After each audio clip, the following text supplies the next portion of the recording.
I never thought I'd have to call the IRS to ruin my cousin's wedding. But then again, I never thought she'd steal my garden and call herself the florist. My name is Maya. I'm 36 years old. I have dirt under my fingernails that never fully washes out, a degree in horticulture I paid for myself working night shifts at a grocery store, and a memory for plant Latin names that has always been sharper than my memory for people's faces. For 10 years, I worked in other people's gardens. Estate lawns in Greenwich where I wasn't allowed to use the side entrance. Rooftop terraces in Manhattan where the owners didn't know the difference between a native trillium and an imported orchid, but knew exactly how to complain when a petal fell. I pruned hedges for hedge fund managers who called me the help even when I was correcting their soil acidity levels. I was good at what I did. I was invisible while I did it. And for a long time, I told myself that was fine, because every hour I spent on my knees in someone else's dirt was an hour I was saving toward my own ground. I called it the Wild Corner. Not a cafe. Not one of those generic flower shops that sells roses dyed blue for prom season. A specialty nursery for native plants, the rare, stubborn, beautiful things that belong in the soil but are disappearing from it because nobody thinks they're glamorous enough. I had sketches on graph paper I had taped above my bed. I had supplier relationships with growers in Pennsylvania and Vermont who trusted me because I remembered their grandchildren's names. I had a business plan I had rewritten 17 times, and I had $68,000 in a savings account that I had built the way you build a stone wall, slowly, carefully, one heavy piece at a time. I skipped health insurance for 2 years. I drove a Honda Civic with 210,000 miles that smelled like peat moss. I ate lentils until I never wanted to see another lentil again. That money wasn't just currency, it was a decade of deferred breath. It was proof that I could build something rooted and lasting, even if I wasn't flashy, even if I wasn't loud, even if the world preferred women who bloomed loudly over women who grew deep. And Rachel was my cousin. My mother's sister's daughter. We were raised almost as sisters after her mother died of an aneurysm when Rachel was 9 and I was 13. I had held her hand at that funeral. I had let her sleep in my bed for 6 months because she was afraid of the dark in her own room. She was the beautiful one, the one who could walk into a room and convince everyone she belonged there, even when she had no idea what she was talking about. She had tried and abandoned more careers than I could count.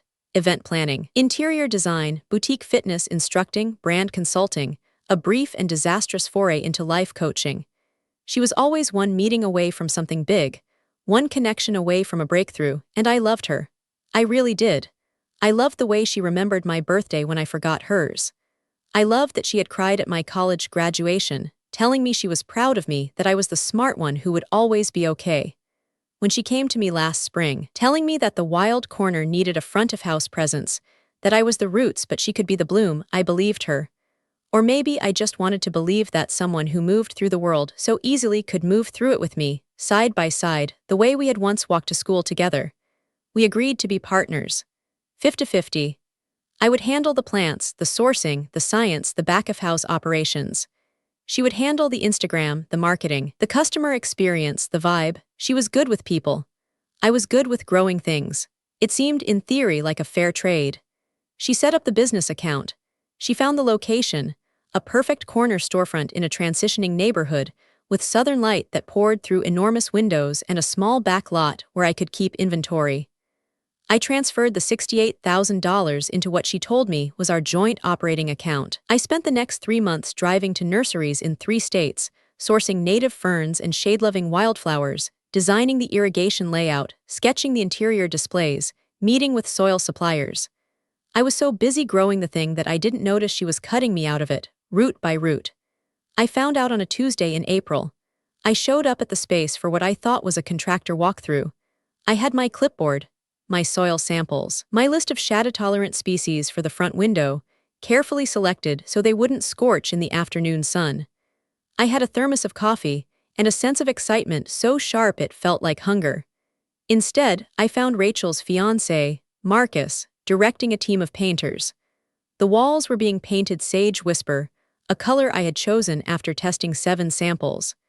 The reclaimed wood shelving I had sketched was being installed along the east wall. The space I had designed with my own hands was breathing with someone else's name on it. but the sign above the door, freshly painted in gold script, read Rachel Rose Botanicals. Not the wild corner, not our names together, just hers. Rachel arrived an hour later, coffee in hand, wearing a linen jumpsuit the color of vanilla custard that probably cost $300. She didn't look surprised to see me. She looked inconvenienced, the way you look when the weather changes and ruins an outfit choice. Maya, she said, you weren't supposed to see it like this. Like what? Like you stealing my shop. Don't be dramatic. She set her coffee down on a workbench I had sourced from a reclaimed barn in Dutchess County, driving there myself to haul it back. The lease is in my name. The LLC is in my name. You're listed as a silent investor. Which is generous, honestly, because you were going to take forever to open. You wanted to research native grasses for another 6 months while the rent was bleeding out. You wanted to interview 3 more contractors. I saved this business from your anxiety, Maya. I gave it a pulse. My anxiety, I repeated. The word felt foreign in my mouth. Yes, you're brilliant with plants. Everyone knows that. But you don't have the stomach for entrepreneurship. You don't have the face for it. People want to buy beauty from someone who looks like they understand beauty. You look like you understand compost. She laughed, a light social laugh, the kind she used at parties. I'm doing us both a favor.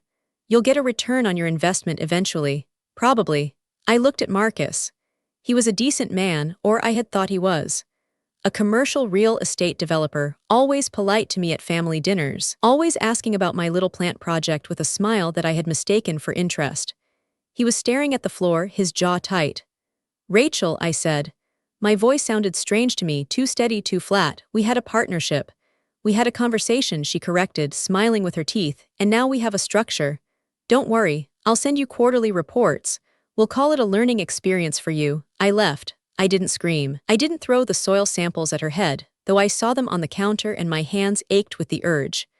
I walked out onto the sidewalk and stood there, looking at the sign with her name on it, and I felt something crack inside me that I didn't have a name for. It wasn't heartbreak. It was worse. It was the sound of a door closing on a room I had been building in my mind for 10 years. That weekend, my mother invited me to Sunday dinner at her house. Rachel was there, glowing, wearing a new dress, showing photos of the shop to my uncle, her father, who patted her hand and said, "That's my girl. Always knew you had it in you. Your mother would be so proud." I waited for a pause in the conversation. Then I said, as calmly as I could, she used my $68,000 to open that shop. She cut me out of the business we were supposed to build together. She forged documents. The table went quiet. My mother looked at her plate. My uncle cleared his throat and reached for his wine. Maya, he said. Rachel explained the situation. You were an investor, you got cold feet, which is understandable, you've always been cautious. She's the one taking the risk now. She's the one with her name on the line. She forged my name on LLC documents I never saw. She used my social security number. Did she? My uncle's voice hardened. That particular hardness of a man who has decided not to believe something because believing it would require action. Or did you sign things and forget because you were too busy with your weeds? Too overwhelmed by the pressure? Weeds, I said. You're upset, my mother said, reaching for my hand. Her fingers were cold.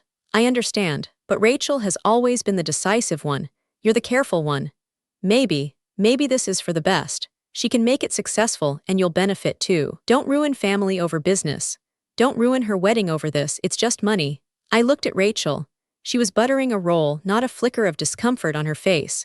She had already told them her version and they had already chosen to believe it because it was easier. Because Rachel was the sun and I was the soil, and soil doesn't complain when you take from it. Soil is supposed to be grateful for the attention. I went home. I tried to accept it. I told myself they were right. I told myself that family was more important than a storefront. I told myself that I could start over, save again, that I was only 36, that I had time. But the numbers didn't lie. 10 years. 10 years of my life were in that shop, in her hands, under her name. And my own mother had called it just money. Then came the screenshots. A mutual friend, someone Rachel had forgotten was once loyal to me first. Someone Rachel had actually tried to recruit as a bridesmaid that same week, sent me a series of images from Rachel's private Instagram account. The one with only 200 followers, all close friends. I wasn't in that circle. I never had been. There she was, standing in my shop, wearing white in a space I had designed for green and earth tones. The caption under one photo, "Living my dream while my cousin lives in actual dirt." Literally, someone had to have the vision to make this place sellable. Another story, a video, free startup courtesy of the family seed bank. $68,000 and she didn't even ask for a contract. She'll thank me when I'm on the cover of Garden and Gun. And the one that I stared at until my vision blurred, until my hands stopped shaking and went perfectly still. Maya's in her feelings, but she won't do anything. She never does. She's too busy apologizing for existing. I'm basically doing charity work by giving her failure a purpose. I sat with those screenshots for 3 hours in my dark apartment. I didn't cry. I felt something colder than grief, harder than anger. I felt the exact moment the old Maya died, the one who said it's fine. The one who let louder voices take the space she had earned because she was afraid of being called difficult. That Maya was gone. And the one who replaced her was very, very quiet. And very precise. I called Sarah. Sarah Akafer and I had been roommates in a group house in our 20s, back when we were both broke and optimistic.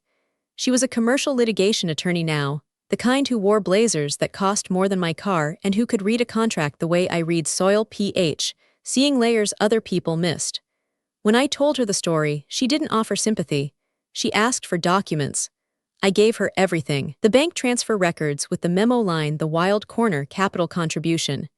The emails where Rachel and I discussed 50-50 ownership, profit splits, our respective roles, where Rachel used the word partners 7 times. The sketches I had sent her of the interior layout, now recreated exactly in her shop, down to the placement of the cash wrap. And then Sarah asked for the LLC filing and the lease. I had never seen them. Rachel had taken care of it, so Sarah subpoenaed them. The signature on the LLC operating agreement was not mine. It was a clumsy forgery, the kind that might fool a casual glance but not a forensic examiner. The EIN application with the IRS listed me as a member, but the signature was Rachel's, and it used my social security number without my consent. The lease, signed by Rachel alone, but the security deposit and first year's rent had been wired directly from the account where I had deposited my $68,000. She had opened business credit cards in my name, using my information, mailed to her apartment. She had used them to buy display cases, a point-of-sale system, and $1,200 worth of imported ceramic vases that she had posted about as curated finds. She didn't just steal from you, Sarah said, her voice tight with professional fury. She committed identity theft. She filed fraudulent federal documents. She obtained a commercial lease using misappropriated funds. And Maya, she took pre-orders for wedding arrangements using your supplier contacts and your designs, under a business name she doesn't legally own, depositing payments into an account she opened with your stolen identity. That's wire fraud. That's a pattern. I didn't want to ruin her, I told Sarah. I just wanted my life back. Then we don't ruin her, Sarah said. We just show the truth to the people who have to care. Banks, the IRS, the landlord, the state licensing board. We let the system do what it's designed to do when someone breaks the rules this blatantly. You don't need to raise your voice. You just need to raise the paperwork. So we did. I filed a police report for identity theft. I filed an FTC complaint. Sarah sent a certified letter to the landlord, Mr. Henderson, a retired Air Force colonel who owned the building and who, she had learned, had a clause in his standard lease voiding any agreement obtained through fraud. She included the forged LLC documents, the bank records tracing my stolen funds directly to his security deposit account, and a polite but unambiguous note explaining that the lease had been procured through conversion and fraud. She copied the state attorney general's office regarding Rachel's acceptance of customer deposits for goods she had no legal right to sell, using a business identity she had stolen. Then we waited, and I went back to work in other people's gardens. But this time, I wasn't invisible. I was just patient. I was just growing in the dark where she couldn't see me. Mr. Henderson called me personally 3 days later. His voice was clipped, precise, and furious in that particular way of men who value order above all else. Miss Adichie, he said, I have reviewed the documents your attorney sent. I don't tolerate fraud in my buildings. I built a career on accountability, and I won't have my property involved in theft. I've voided the lease. Miss Rose has 10 days to vacate. I've also reported her to the Commercial Tenant Board and the local business association. I won't have my property's reputation damaged by someone who signs documents with stolen money. The credit card companies froze Rachel's accounts within a week. When she tried to open new ones to keep the business afloat, She was flagged in every major system. The IRS sent her a notice of inquiry regarding the fraudulent EIN application and the business tax filings she had submitted using my information, claiming deductions for expenses she had made with my stolen credit. An audit, Sarah explained, that would likely uncover years of Rachel's creative accounting in her other ventures, the ones she had abandoned when creditors came calling. But the final blow came from Marcus. Rachel had convinced him to co-sign for $20,000 of equipment, industrial refrigeration, display lighting, a delivery van, so she could expand before the wedding. Marcus was a careful man, a methodical man. Before the wedding, his attorney insisted on reviewing all of Rachel's business holdings for the prenuptial agreement, wanting to protect his client's assets. When they discovered the forged signatures, the frozen accounts, the voided lease, the identity theft report, and the fact that Rachel had lied about the source of her capital, Marcus didn't just call off the engagement. He testified in our civil case, under oath, that Rachel had presented the business as entirely her own, funded by her own savings and investments, and that he would never have co-signed for equipment or planned a wedding with someone who built her future on stolen ground. The court awarded me a judgment for the full $68,000, plus $22,000 in damages and legal fees. The judge, a woman about my mother's age, who didn't look up from the documents once during Rachel's tearful testimony, referred the case to the district attorney's office for prosecution of identity theft and fraud. Rachel's business bank account was frozen. Her botanicals shop closed before it ever officially opened. She tried to sell the equipment, but the vendors, alerted by Sarah's cease and desist letters regarding my proprietary plant sourcing lists and my original interior designs, refused to do business with her. She ended up with a criminal defense attorney she couldn't afford, a credit score in ruins, and a misdemeanor fraud conviction that made her unemployable in any position requiring financial trust or professional licensing. My uncle stopped calling me. My mother came to my apartment one evening in October, carrying soup I didn't ask for. She sat at my kitchen table, looking at my sketches still taped to the wall, and said, "I saw the documents. The signature comparison, the police report. I didn't know she planned it. I thought she was just impulsive. I thought you were just hurt. And being hurt wasn't enough, I asked." She cried. I didn't comfort her, not because I wanted her to hurt, but because I was finally out of the business of making other people's cruelty feel manageable for them. I was done being the soil that absorbed everyone's mess so they could keep their hands clean. A year later, I opened the Wild Corner. It was smaller than the space Rachel had stolen. It was in a different neighborhood, with less foot traffic, in a building owned by Mr. Henderson, who offered me a below-market lease after he read about the case in a local business journal. He said he respected people who defended their work. The light was perfect. The soil in the back lot was rich and dark.